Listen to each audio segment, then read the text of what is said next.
안녕하세요. 모빈치 한미로 원장입니다.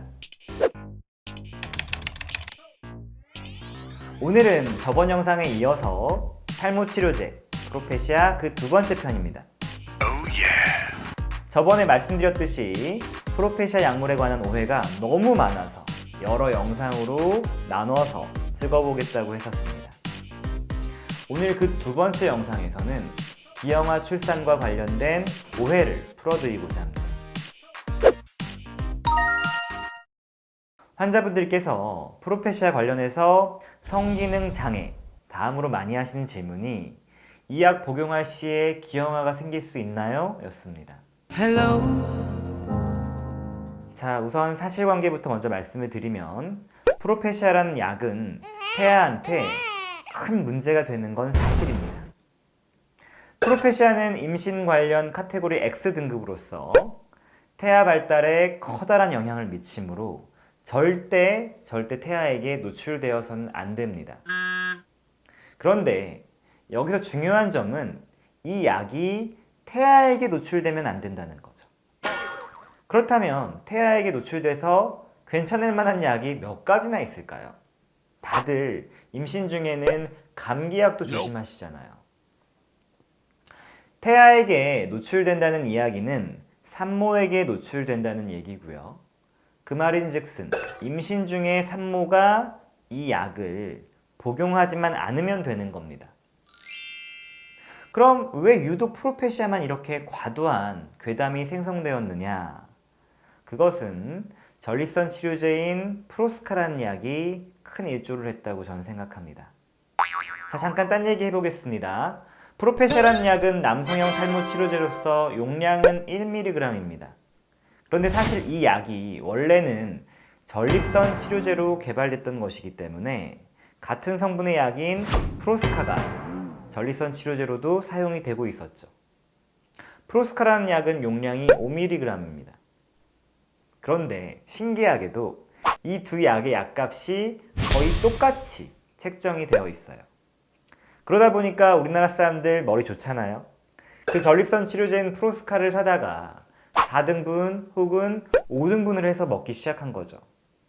원래 알약은 코팅이 되어 있기 때문에 만져도 크게 상관은 없지만 쪼개게 되면 코팅막이 사라지면서 약의 유효 성분이 가루로 노출되고 이를 만지거나 하게 되면 피부로도 흡수될 수가 있습니다.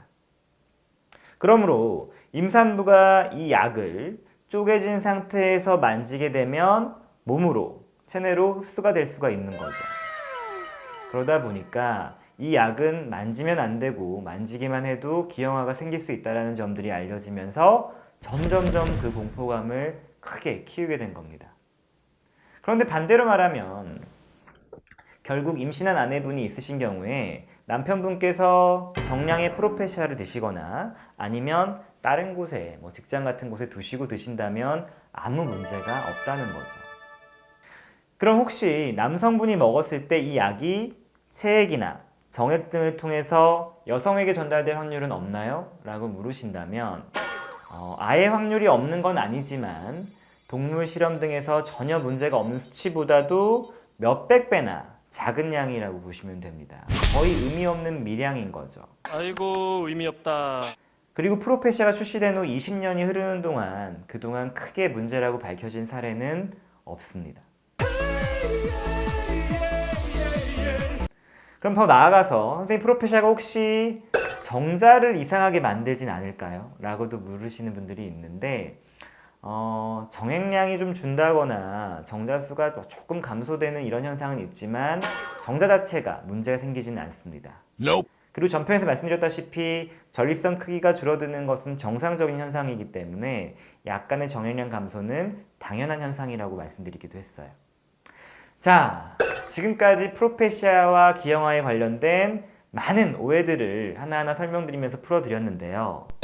그럼에도 불구하고 인간으로서 이세를 갖는다는 건 일륜지 대사죠. 그런 큰일을 앞두고 단 0.1%의 찝찝함도 만들기 싫은 게 인지상정입니다. 의사인 저 또한 그 마음은 충분히 공감하고요. 그래서 자, 잘 들으세요. 그래서 이제 제가 권해드리는 절충안이 있습니다. 물론 복용 중에 얼마든지 아이를 가지셔도 된다고 말씀드렸지만 그럼에도 불구하고 정말 걱정이 되시는 분들, 프로페시아를 잠시 중단하시고 2, 3개월 정도 지나시면 그때는 얼마든지 관계를 가지셔도 전혀 문제될 게 없습니다. 왜냐하면 이 프로페시아라는 약이 복용을 중단하면 2, 3개월 정도 지났을 때 우리 몸에서 아예 사라지게 됩니다. 따라서 복용하지 않는 분들과 완전히 동일한 상태가 되는 거죠. 물론 그 기간 동안은 탈모를 방어하지 못하겠지만 그렇게 긴 기간이 아니기 때문에 약간 중단하신다고 해서 머리가 급격히 빠지지는 않습니다.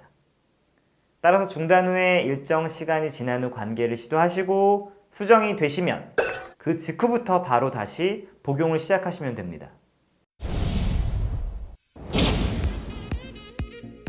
자, 이제 어느 정도 불안감이 해소가 되셨나요? 저도 아직 미혼입니다. 그리고 저는 더 강력한 억제제인 아보다트를 무려 15년 동안 먹고 있어요. 그러니까 물론 제가 괜찮다고 다 괜찮은 건 아니겠지만 여러분들도 너무 걱정은 하지 마시고요. 복용하셔도 될 것 같습니다. 지금까지 나도 모발이식 받았고 약을 복용 중인 모빈씨 모발이식 센터 대표원장 한미루였습니다. 탈모와 모발이식에 관한 궁금증이 있으시면 댓글로 남겨주세요. 명쾌한 답변으로 여러분들의 궁금증을 해소해드리겠습니다. 감사합니다. 안녕.